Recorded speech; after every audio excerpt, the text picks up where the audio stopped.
I stared at the faded sign above the garage, Martin's Auto Repair. It was my grandfather's shop, a greasy haven in the heart of Detroit where engines roared back to life and dreams were rebuilt one bolt at a time.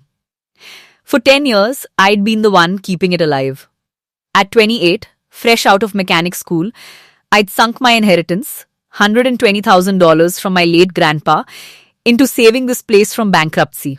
My parents were drowning in debt after dad's failed investments, and the bank was circling like vultures.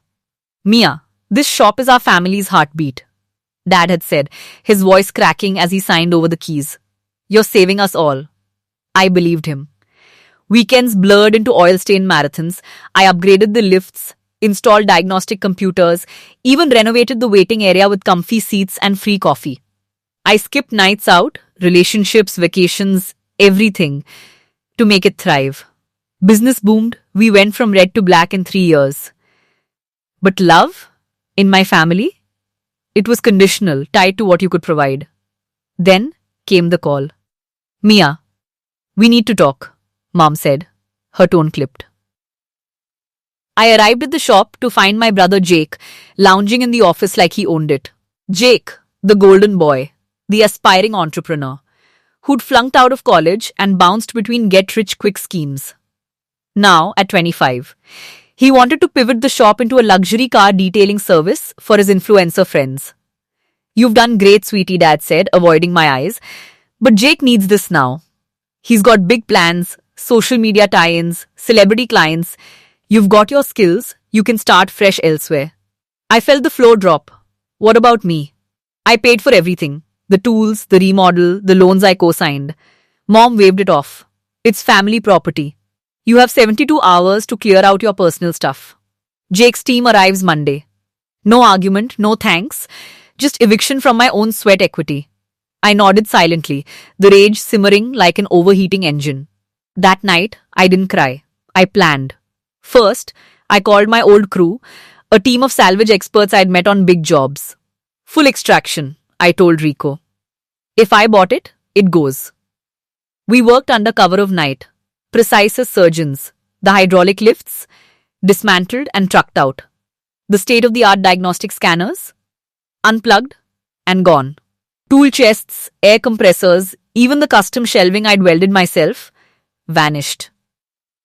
I replaced the fancy LED lights with cheap bulbs, the ergonomic mats with nothing but concrete. By dawn on day 3, the shop was a skeleton. Bare walls scarred from removed fixtures, empty bays echoing with absence. It looked like the rundown dump I'd inherited, minus the soul I'd infused. I left the keys on the counter and drove off, the truck bed loaded with my personal effects. Jake's arrival was chaos. I pictured it, him strutting in with his entourage, cameras rolling for his grand reveal video. Instead, they walked into a gutted shell. No tools, no tech, just dust and despair. My phone exploded, 25 missed calls from Mum, furious texts from Jake, WTF MIA? You ruined everything. Fix this now. Dad's voicemail was venomous. This is sabotage. Theft. Those fixtures are part of the property. We're calling the cops. You're done.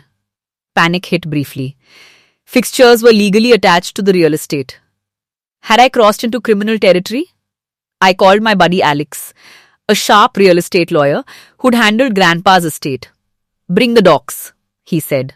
We poured over them in his cluttered office, receipts for every upgrade, bank statements, and the original deed. But Alex zeroed in on a forgotten file from a decade ago. Remember Dad's lawsuit? The investor fraud case? I nodded. Dad had been sued for embezzling from partners, assets frozen. To shield the shop, they'd quick-claimed it to me as a temporary measure. Just paperwork, Mia, they'd assured. We'll reverse it once it's safe. Alex grinned. They never did. Skip the fees. Too stingy. Legally, this shop's yours. Has been since the transfer. Your parents aren't owners. They're tenants at will. The world tilted. For 10 years, I'd been running my business, not theirs. They'd mooched off my labor, my money, pretending it was theirs. The betrayal burned, but now it fueled me. We'll counter hard, Alex said. Want to handle it quietly? Or make a statement? Statement, I replied. Jake's grand opening party was that weekend. Investors, influencers, the works. I showed up with Alex and a sheriff's deputy, deed in hand. The lot was packed, balloons, food trucks, Jake schmoozing in a designer suit. Dad spotted me first, storming over. Get out. You're trespassing, I'll have you arrested. I held up the deed. No, Dad. You're trespassing. This shop's mine. You hid it from creditors, forgot to take it back. Now, vacate in 30 minutes, or the deputy escorts you. Mom wailed. Jake's face drained of color as guests whispered. The deputy verified the signature. Dad deflated like a punctured tire.